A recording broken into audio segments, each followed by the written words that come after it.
नमस्कार, आप देख रहे हैं जनता टीवी और मैं हूं कृतिका सेठी। स्वागत है आपका तिब्बत लाइव में, जिसमें हम आपको दिखाएंगे तिब्बत और तिब्बत से लोगों से जुड़ी हर अहम खबर।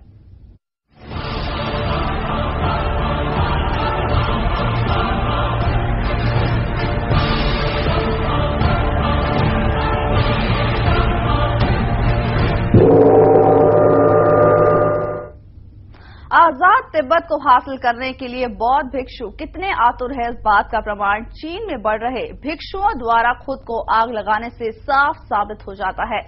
आपको बता दें कि 13 नवंबर को एक नन ने खुद को आग लगा ली। विद्रोही good students for free Tibet ने मंगलवार को ये दिल दहलाने वाला वीडियो इंटरनेट पर जारी किया, जो इस वक्त आप देख रहे हैं।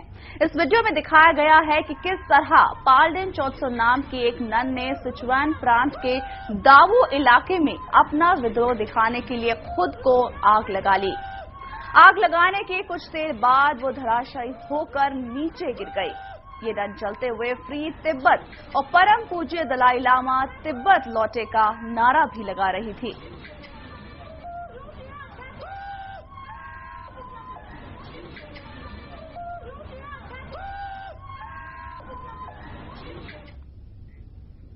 दलाई लामा ने भिक्षुओं द्वारा लगातार उठाए जा रहे कदम की आलोचना की है। दलाई लामा ने कहा है कि तिब्बत को आजाद करवाने के लिए ऐसे कठोर कदम उठाना गलत है।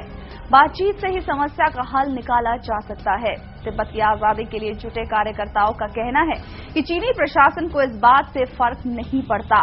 हाल ही में करीब 8 पुरुष भिक्षु और 2 नन ने अपनी जान इस तरह गंवा दी है। कुछ को तो चीनी पुलिस ने जलते समय मदद करने की जगह बुरी तरह पीटा भी।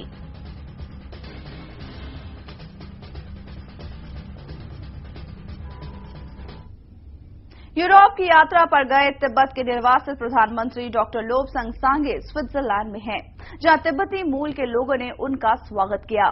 सांगे ने स्विस सरकार से अपील की कि वो चीन के खिलाफ तिब्बत में हो रहे संघर्षों में तिब्बत का साथ दे।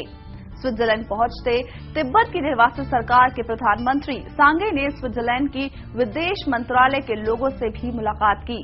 इस मुलाकात में सबसे ज्यादा चर्चित विषय चीन की तिब्बत मानवाधिकारों का उल्लंघन था।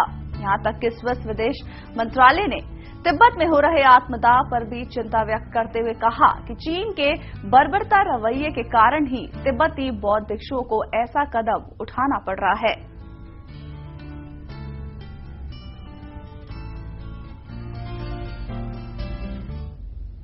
ऑस्ट्रेलिया के सांसद माइकल डैनबी और लॉरी ने तिब्बत में हो रही घटनाओं पर चिंता व्यक्त करते हुए कहा है कि चीन सरकार ने जिस तरह नगावा में कीर्ति मठों को नुकसान पहुंचाया है, वो बिल्कुल ही असहनीय है।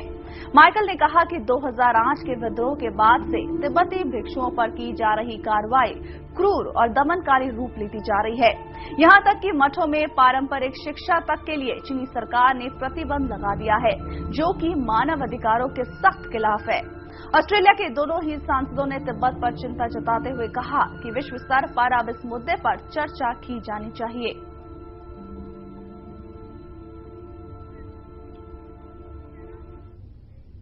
बैंकॉक में आई बाढ़ के कारण कई बौद्ध मठ लगभग डूबने की कगार पर आ गए हैं, जिस पर चिंता जताते हुए परम पूज्य दलाई लामा ने थाईलैंड के प्रधानमंत्री को एक पत्र लिखा।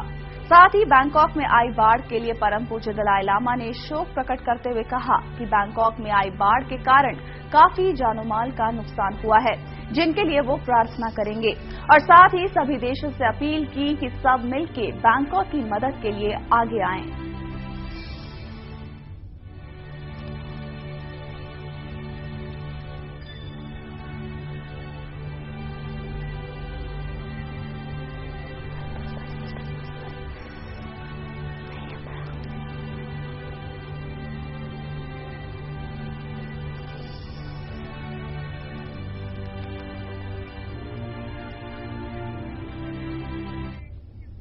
फ्रांस की पूर्व राष्ट्रपति डेनियल का मंगलवार को देहांत हो गया। डेनियल तिब्बत की समर्थक थी।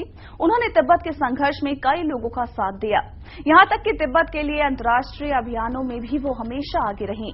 डेनियल को तिब्बत में हो रहे उनके महत्वपूर्ण योगदान के लिए लाइट ऑफ ट्रूथ अवार्ड भी दिया गया। वो तिब्बत के मानव अधिकारों की वकील भी थी। तिब्बत के लोगों के लिए डेनियल की मौत किसी भी सदमे से कम नहीं है।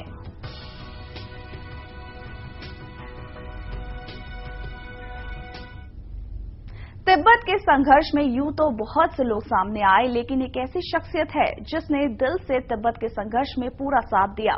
साथ ही परम पूज्य दलाई लामा का साथ देने के लिए वो हमेशा सबसे आगे रहे। वो नाम है हॉलीवुड के सुपरस्टार रिचर्ड गेयर का। आइए जानते हैं तिब्बत के लिए रिचर्ड गेयर का योगदान।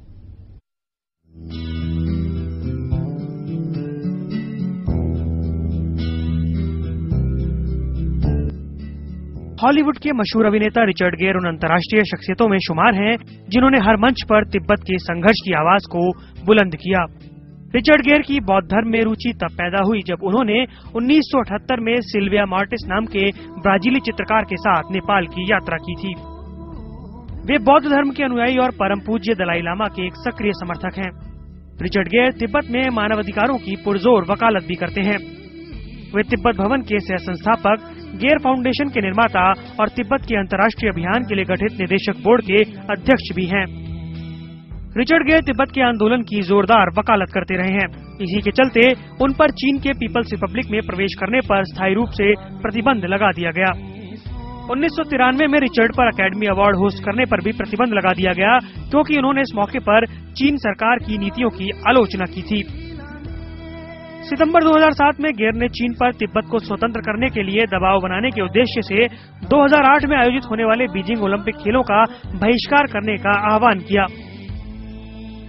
उन्होंने राजनीतिक तिब्बत के पक्ष में निर्मित एक विज्ञापन में अभिनय भी किया, जिसमें लांसिया डेल्टा दिखाया गया था।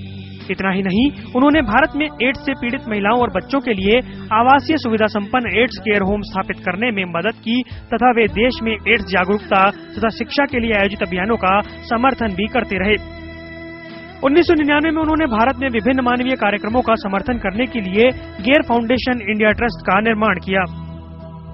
हाल में ही परम पूज्य दलाई लामा के शिष्य रिचर्ड गेयर ने तिब्बत में उपजी विकटतम परिस्थितियों में तिब्बती आंदोलन को समर्थन देने के लिए मैक्लॉयडगंज की यात्रा की। तिब्बत में आत्मदाह की बढ़ती घटनाओं से उपजी स्थिति के बाद तिब्बतियों के आंदोलन का समर्थन करते हुए रिचर्ड गेयर ने उनका हौसला बढ़ाया। ये पहली मर्तबा था जब रिचर्ड गेयर ने धर्मशाला स्थित तिब्बत निर्वासित सरकार के मुख्यालय में निर्वासित तिब्बती केंद्रीय प्रशासन के साथ तिब्बत समस्या पर वार्तालाप की। रिचर्ड गेयर ने कहा कि समुदाय को संगठित रखना बेहद महत्वपूर्ण है। निर्वासित सरकार के प्रधानमंत्री का भी मानना है कि रिचर्ड गैर अमेरिकी होने के बावजूद तिब्बतियों के दिलों के बेहद करीब हैं।